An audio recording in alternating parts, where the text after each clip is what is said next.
Ronald Bato de la Rosa. Number 22 sa inyong balota, Senator Bato de la Rosa.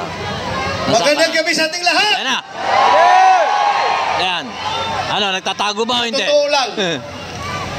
Ako'y nahihiyang magsabi sa inyo o iinganyuhin kayo na magsabi na bring him home. Dahil in the first place,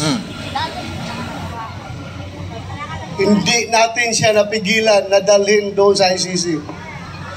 Ako talaga ay masama ang loob ko. Mahiya ako sabihan kayo na bring him home. Na in the first place, hindi ko naman talaga siya napigilan na ibiyahe doon sa ICC. Kaya napakasama ang loob ko po. Noong nangyari yon, hindi ko alam kung anong naramdaman ko. Para bang ganito na tayo ngayon, ka-helpless. Sarili nating pulis ang magdadala ng ating dating presidente, piliting isakay sa eroplano para ibiyahe doon sa The Hague, Netherlands. On what basis? Wala. On what basis? Palaging sinasabi ni President Marcos, hindi namin ni-recognize ang ICC kasi hindi tayo membro. Hindi kami nagko-cooperate sa ICC. Anong ginawang rason ni Pangulong Bongbong Marcos? Interpol! Bullshit! Interpol! Ako! Naging chief PNP ako! Alam ko ano ang papel ng Interpol sa mundo! Huwag niyo akong lukuhin! Commitment sa Interpol! Bullshit! Interpol! Presidente ka! Presidente ka ng Pilipinas!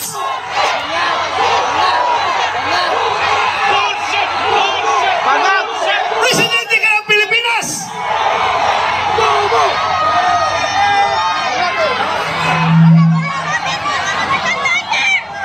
Presidente ka ng Pilipinas! Magpa-prison ka sa Interpol? Ha? Pero lumalabas, mas gigil, mas atat na atat sila kaysa Interpol, kaysa ICC. Atat na atat sila na ibiyahe si Pangulong Duterte. Bakit? Di ba katungkulan na ating gobyerno ayon sa ating konstitusyon to protect, to serve and protect the Filipino people? Yes. Siniservisyohan niya? Yung mga dayuhan, hindi ang Filipino people. Kasi ang Filipino people, yun ang pinadala niya doon sa The Hague. Alam nyo, habang kinakarga siya sa aeroplano, nag-struggle sila doon.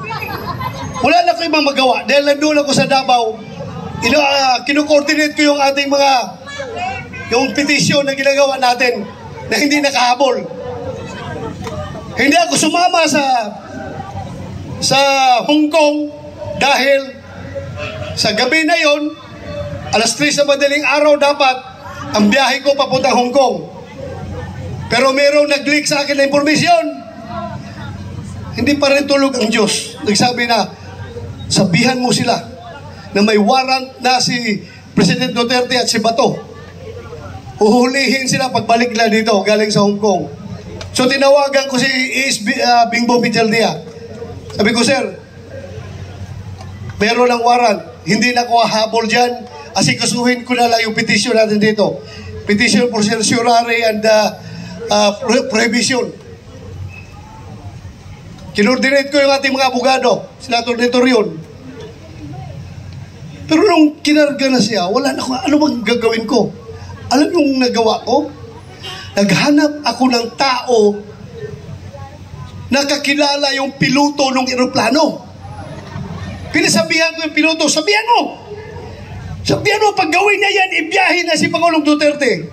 He will go down in history as the pilot na naghatid sa pinakamabait, pinakamahal na Pangulo doon sa dahig. Kaya sabi ko, merong nagkukomunikate sa amin dalawa. Sabihan mo, pagdalahin niya si Pangulong Duterte doon, mananagot siya sa taong bayan. Yes. Mananagot siya. Yes.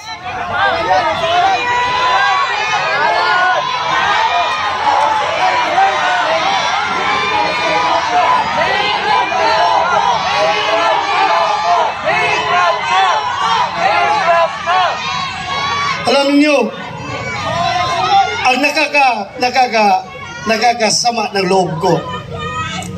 Alam mo yung isang barangay kapitan? Sa barangay kapitan, maliit na barangay. Kausapin mo. Kap, ano ang tingin mo dito? Tama ba ito? Hindi. Sabi na kapitan sa'yo, Sir, ikaw naman, sir. Pareho tayong lalaki. Hindi pwede yan, sir. Hindi talaga. So may isang salita. Pero may nakausap ako isang presidente. Dalawang bisis ha. Unang bisis. Doon sa Bukidnon. Kasi nung 2022 election, kung hindi si Inday Sara makasama sa kanilang rally, kasi mayroong ibang commitment, ako ang nagpo-proxy kay Inday Sara. Kasama kami na sa stage. Siyang kandidato ng presidente, ako ang nag-represent kay Inday Sara. Nag-uusap kami doon sa Bukidnon. Alam mo, sabi sa akin, hindi siya papayag na makialam ang ICC sa ating bansa. Hindi ba siya presidente noon? Hindi ba presidente? Pangalawang bisis, presidente na siya. Doon sa Malacanang, inimbitahan niya kami. Tinanong ko siya, ano ba itong stand nyo, Mr. President? Pabago-bago. Iba yung sinasabi mo, tapos yung mga tao mo, iba ang sinasabi. Ano ba talaga? Mabuti yung lalaki sa lalaki, sir. Sabi ko, lalaki sa lalaki, sir. Prangkahin mo ako. Para I know what to do. Please, prangkahin mo ako. Sabi niya sa akin, alam mo ba to? Kahit gabuhok mo, kahit wala akong buhok ha, kahit gabuhok mo or buhok ni President Duterte, hindi mahawakan ng ICC. Hindi ako mapayag na papasok ang ICC dito. Alam mo, dagdag niya. Kasi, kung papayagan ko yan, alam nyo, kung papayagan ko yan, after ninyo, mga Duterte, ikaw, after sa investigasyon ninyo, baka kami na naman ang isusunod ng ICC. Tama. So, naniwala ako. Pero bakit ngayon, yung nagkahiwalay ang UNITIM, bakit biglang nagbago? Bakit biglang nagbago? Halata na itong lahat, ang ugat nitong lahat, ay kasakiman sa poder ng gobyerno. Yes. Ayaw nila na papalit si Vice President Inday Sara sa 2028 para maging presidente. Sinimulan nila yan sa People's Initiative. Doon nagsimula. Nagka-litsi-litsi ng Pilipinas. Ngayon, anong nangyari? Saan pupunta ang Pilipinas nito? Wala. We're very much divided. Mabuti sana kung ang division ay 50-50. Ako, hindi ako statistician, pero alam ko, ang division ay nasa 80-20. 80 tayo, 20 lang sila. Pero yung 20 na yan, sila may hawak ng poder ng gobyerno. Kaya tayong 80, kaya tayong majority, tahimik lang ang mga tao dahil nagtitimpi lang ang mga tao. Nagtitimpi lang ang mga tao. Anywhere I go, Luzon, Visayas, Mindanao, magsabi lang tao sa akin, Sir, Sabihan mo yung kasama mo sa Team Suka. Sige lang, sir. Tiis lang kayo. Basta kami, sir, alam namin what to do. Alam namin, sir. Basta kami, makita na lang natin sa balota kapag kami bumuto. Magugulat na lang kayo kung anong magiging resulta. Tama. Ako na may naniniwala. Dahil hindi man ako nakiusap sa kanila. Hindi ako nakiusap sa kanila. Sila kusang loob na lumapit sa akin.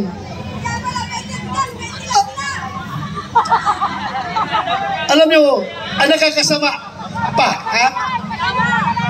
Ako, kilala ko at nakasama ko si Pangulong Duterte almost 40 years. 39 years, more than 39 years, magpo 40 years na kami magkakilala. 1986, pag-graduate ko sa PMA, pagdating ko sa Davao, Vice Mayor pa siya noon. Kami parehong lalaki, puro action man. Pagdating sa Gira doon sa NPA sa Davao Region, ako palagi ang nangunguna sa Gira. Ako palagi ang nangunguna. Siya naman ay piskal pa noon. Naging Vice Mayor nung inappoint ni President Cory Aquino. Gusto niyang, pareho kami, parang talagang gusto ng adventure, gusto ng action. Kaya every time meron ako enkwentro, pupunta siya doon, makibalita o ano nangyari. Ay, ito sir, ito. So doon kami nag-start nakakilala. Noong kinasal ako 1989, siya ang kinuha naming ninong. At from there on, doon na. It's history. Nagsimula ang aming samahan. Pero ako, ipagmayabang ko talaga sa inyo, yung tao na yan, for 40 years, nakilala ko siya at nagkakasama kami. Ako bilang pulis at siya bilang mayor ng Davao City. Kahit isang utos na para sa pansarili, pang-personal at pang-politikal na utos, walang binigay sa akin yan si Pangulong Duterte.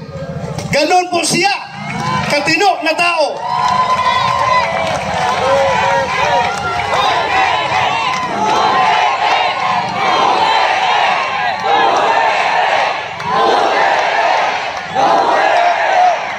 Kaya mga kaibigan, pagdating ng araw, ako ayaw ko sana kayo isama sa problema ko. Ayaw ko idamay kayo. Pero pagdating ng araw, nalalabas yung warrant of arrest ko, uhulihin ako ng PNP. Ito lang masasabi ko sa inyo. Lahat ng ginagawa nila ay illegal. Kasi yung warrant of arrest na kanilang siniserve sa atin, hindi yan nanggagaling sa competent authority. Hindi yan nagagaling sa local natin. Hindi yan i-recognize natin dahil hindi tayo under sa kanila. Kaya dapat magkakaisa tayo. Hindi ko kayo dinadamay ha, pero pinapaalam ko lang sa inyo. Anytime of the day, baka ngayon, pagbaba ko sa entablado, nandyan na, nakaabang na sila, arestuhin na ako. Bahala kayo, sige. Lalaban kami! Kawawa ang Pilipinas! Ganito na lang ba tayo? Kawawa! Sana magising tayong lahat. Pero ako, don't get me wrong. Ako po'y nakikiusap sa inyo na kahit kayo'y galit na, kahit kayo'y nanggigigilan ng gusto dyan, dahil sa inustisya na ginagawa nila, ako pa rin na nakikiusap sa inyo. I am appealing for your sobriety. Sana kalma lang tayo. Huwag tayo gumawa ng dahas. Dahil pagdating sa dahas, bibigyan natin sila ng rason na mag-declare ng martial law. Yun. Diba? Huwag niyong gawin yan. Huwag niyong gawin. Huwag kayong gumawa ng dahas. Huwag natin sila bigyan ng rason para magdeklara ng martial law. Kailangan tayong lahat ay kalma lamang. Pero sulit, nagkaisa at gustong-gusto na ibalik si Pangulong Duterte dito. Bring him home! Bring him home! Maraming salamat! Magandang gabi sa ating lahat! At huwag niyong kalimutan, hindi lang sa sigaw natin na bring him home, kundi individually. Magdasal tayo sa buong may kapal na sana yung sitwasyon ni Pangulong Duterte doon ay kayang-kaya niyang malusutan yon at sana magtatagumpay siya sa kanyang laban. Yun lang, maraming salamat at magandang gabi sa ating lahat. Thank you. Mga kababayan, Senator Ronald Bato de la Rosa!